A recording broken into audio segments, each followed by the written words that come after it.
Hello guys, आज हम अपना एच टेट का टीजीटी का जो मैथ का पेपर है लेवल 2 का 2023 का उसका सॉल्यूशन कर रहे हैं। ठीक है, उसके जो साइकोलॉजी के क्वेश्चन उसके फर्स्ट 15 क्वेश्चन तो हमने पहले वाली वीडियो में कर लिए थे।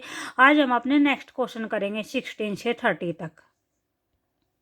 ये हमारा क्वेश्चन नंबर 16 है। इसमें क्या है, निम्नलिखित में से कौन सा कारक पर्यावरणीय कारकों के अंतर्गत बच्चों के विकास को प्रभावित नहीं करता है। ये पूछ रखा है कि भी इनमें से कौन सा कारक है जो पर्यावरणीय कारकों के अकॉर्डिंग भी बच्चे के विकास को प्रभावित नहीं करता है। ठीक है, जो फर्स्ट ऑप्शन दे रखा है वो है पोषण। सेकंड है गर्भावस्था के दौरान माँ का मानसिक तनाव। सेकंड है दुर्घटनाएं। और जो फोर्थ ऑप्शन है वो अंतःस्रावी ग्रंथियां। तो यहाँ पे कौन सा कारक है जो भी इफेक्टिव नहीं है, जो इफेक्ट नहीं डालता है। ठीक है, तो यहाँ पे कौन सा हो जाएगा, ऑप्शन नंबर डी हो जाएगा, अंतःस्रावी ग्रंथियां हैं। ठीक है, जो बच्चों के विकास में प्रभाव नहीं डालती हैं। ठीक है, उसके बाद है 17 में है उपयोग का नियम एवं अनुपयोग का नियम थॉर्नडाइक के अधिगम सिद्धांत के अनुसार किस सीखने के नियम से संबंधित है। ये बोल रखा है कि जो उपयोग का नियम है और अनुपयोग का नियम है, तो ये थॉर्नडाइक के कौन से जो भी नियम है उसके पर संबंधित है। ठीक है, उसके ऊपर संबंधित है। तो फर्स्ट ऑप्शन है तत्परता का नियम, सेकंड है अभ्यास का नियम, थर्ड है प्रभाव का नियम और फोर्थ है बहु प्रतिक्रिया का नियम। तो यहाँ पे हमारा आंसर कौन सा हो जाएगा, ऑप्शन नंबर बी हो जाएगा, अभ्यास का नियम। ठीक है, जो भी अभ्यास का नियम है ये जो भी थॉर्नडाइक का अधिगम का सिद्धांत है उसके अकॉर्डिंग थॉर्नडाइक ने 3 है जो मुख्य नियम दिए थे। ठीक है, उसमें ही ये तीनों नियम, अभ्यास का नियम है, तत्परता का नियम है और प्रभाव का नियम है। तो अभ्यास के नियम के अंडर में ये 2 नियम आते हैं, उपयोग का नियम और अनुपयोग का नियम। ठीक है, उसके बाद है 18 में क्या है, निम्नलिखित में से कौन सी विशेषता पियाजे द्वारा प्रतिपादित संज्ञानात्मक विकास सिद्धांत की मूर्त संक्रियात्मक अवस्था से संबंधित नहीं है। इसमें क्या बोल रखा है कि भी कौन सी विशेषता है जो भी पियाजे ने जो भी सिद्धांत दे रखा है संज्ञानात्मक विकास का सिद्धांत, उसकी जो भी मूर्त संक्रियात्मक अवस्था जो फोर्थ स्टेज होती है उसके अंडर में नहीं आती है। जो फर्स्ट है वो दे रखा है रिवर्सिबिलिटी का नियम दे रखा है, सेकंड है क्रमबद्धता दे रखा है, थर्ड है जीववाद दे रखा है और फोर्थ है संरक्षण दे रखा है। तो यहाँ पे जो भी हमारी फोर्थ स्टेज है मूर्त संक्रियात्मक अवस्था उसके अंडर में नहीं आती है, तो वो कौन सा हो जाएगा, ऑप्शन नंबर सी हो जाएगा, जीववाद। जो ये जीववाद होता है इसको क्या बोलते हैं, एनिमिज्म बोलते हैं। ठीक है, ये कौन सी स्टेज के अंदर आता है, ये हमारे प्री ऑपरेशनल स्टेज होती है उसके अंडर में आता है। ठीक है, उसके बाद नेक्स्ट है 19 है अधिगम नियोग्य बच्चों के लिए कौन सा शिक्षण सूत्र लाभप्रद नहीं है। ठीक है, फर्स्ट ऑप्शन है सरल से कठिन, सेकंड है अमूर्त से मूर्त, थर्ड है प्रत्यक्ष से अप्रत्यक्ष और डी है ज्ञात से अज्ञात। तो यहाँ पे क्या बोल रखा है कि जो भी अधिगम नियोग्य बच्चे होते हैं यानी जो अधिगम में थोड़े बहुत कमजोर बच्चे होते हैं उनके लिए कौन सा शिक्षण सूत्र है जो अच्छा नहीं है। तो वहाँ पे कौन सा हो जाएगा हमारा, ऑप्शन नंबर बी हो जाएगा, अमूर्त से मूर्त की ओर। ठीक है, उसके बाद है 20 क्वेश्चन, कोलबर्ग के नैतिक विकास सिद्धांत की कौन सी अवस्थाएं पारंपरिक नैतिकता के स्तर से संबंधित नहीं है।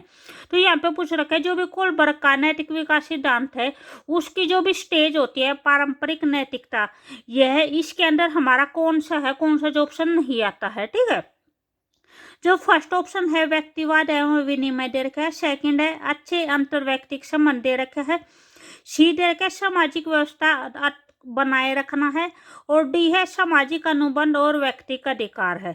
तो यहाँ पे जो भी हमारे पारंपरिक नैतिकता के स्तर के अंडर में नहीं आते हैं वे कौन कौन से हैं, एक तो हमारा फर्स्ट है और एक हमारा डी ऑप्शन है। ठीक है, ए और डी ऑप्शन है हमारे यहाँ पे, हमारा जो भी आंसर हो जाएगा वो कौन सा हो जाएगा, सी हो जाएगा, ए और डी। जो फर्स्ट है व्यक्तिवाद और विनिमय, जो भी ये दे रखे ये कौन से होते हैं, ये पूर्व पारंपरिक स्तर के अंडर में आते हैं। और जो ये फोर्थ दे रखे जो लास्ट दे रखे ये कौन से है, ये उत्तर पारंपरिक स्तर के अंडर में आता है। ठीक है, उसके बाद हमारा नेक्स्ट क्वेश्चन है 21 है। 21 में क्या है, निम्नलिखित में से कौन सा नियम आनुवांशिकता से संबंधित नहीं है। ठीक है, समानता का नियम है, भिन्नता का नियम है, प्रतिगमन का नियम है और प्रगति का नियम है।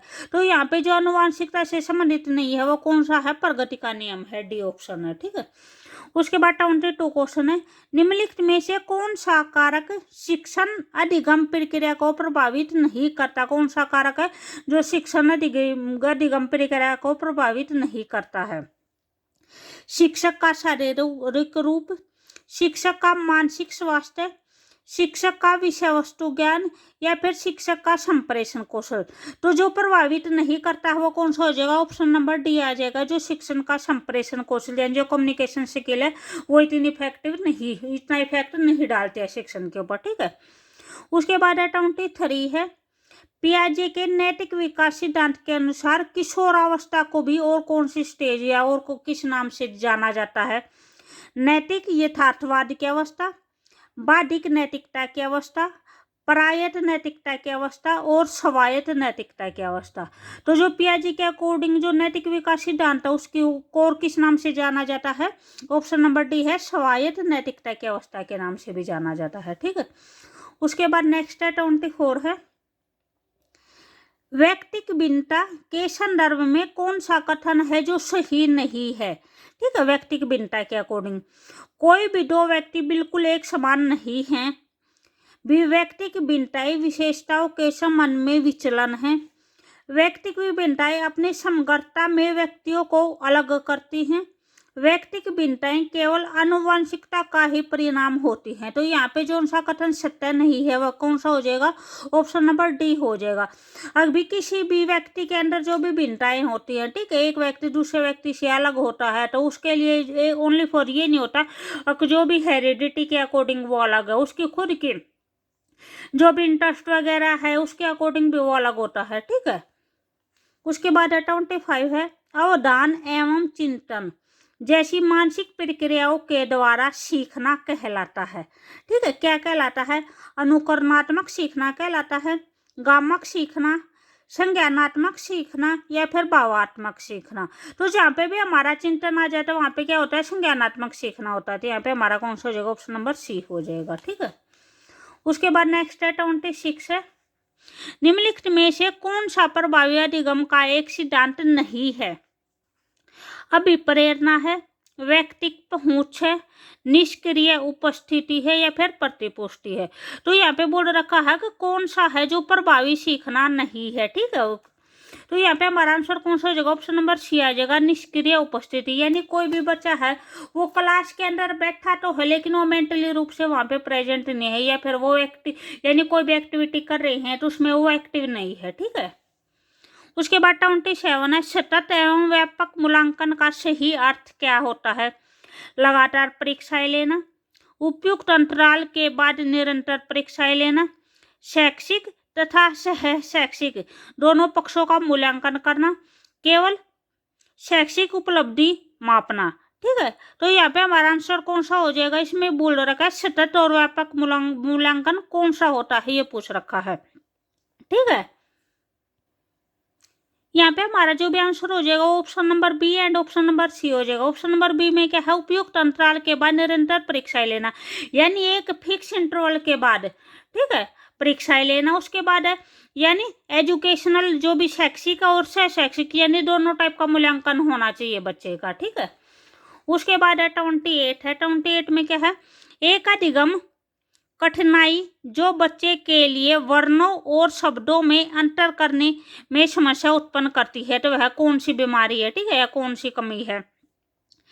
डिसप्लास्टिसिया दे रखा है, डिसलेक्सिया दे रखा है, डिसग्राफिया दे रखा है, डिसकैलकुलिया दे रखा है। तो यहाँ पे हमारा जो भी यानी भाषा से रिलेटेड कोई भी प्रॉब्लम होगी वो किसके अंदर आएगी? और डिसलेक्सिया के अंदर आएगी। ठीक है, तो यहाँ पे कौन सा हो जाएगा? ऑप्शन नंबर बी आ जाएगा। ठीक है, उसको वर्ण में और शब्दों में डिफरेंस नहीं हो पा रहा है। ठीक है, तो यहाँ पे कौन सा हो जाएगा? डिसलेक्सिया हो जाएगा। उसके बाद 29 है, स्टर्नबर्ग का जो त्रितंत्रीय सिद्धांत है उसमें बुद्धि के कौन से हैं जो 3 पहलुओं पर बल दिया गया है? कौन से 3 फैक्टरों के बारे में बताया गया है?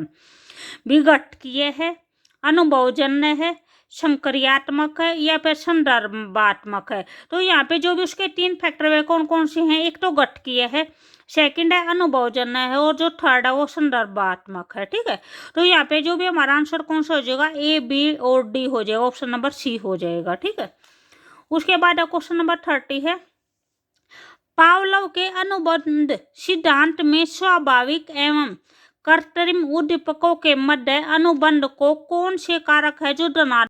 इसमें बोल रखा है कि जो भी पावलोव का अनुबंध सिद्धांत है उसमें जो स्वाभाविक और जो कृत्रिम उद्दीपक थे, जो उन्होंने किस पे किया था, उन्होंने कुत्ते के ऊपर एक्सपेरिमेंट किया था, तो उसमें जो भी स्वाभाविक उद्दीपक था वो था भी कुत्ते का, जैसे भी घंटी बजाने के बाद लार टपकना, जो घंटी बजाना था वो क्या था, वो कृत्रिम उद्दीपक था। तो इन दोनों के बीच में जो भी रिलेशन है उसमें ये बोल रखा है कि उसमें पॉजिटिव प्रभाव डालने के लिए कौन सा उद्दीपक है जो यहाँ पे ठीक नहीं है। ठीक है, उद्दीपकों के प्रस्तुतिकरण का उपयुक्त समय, बी है उद्दीपकों की पुनरावृत्ति, सी है नियंत्रित वातावरण, और डी है प्रेरक की कमी। तो यहाँ पे हमारा कौन सा हो जाएगा, ऑप्शन नंबर डी हो जाएगा, प्रेरक की कमी। ठीक है, भी जो आगे क्वेश्चन होंगे हम अपनी नेक्स्ट वीडियो में करेंगे। अगर आपको वीडियो अच्छी लगे तो प्लीज़ लाइक, शेयर और सब्सक्राइब जरूर करें। ठीक है।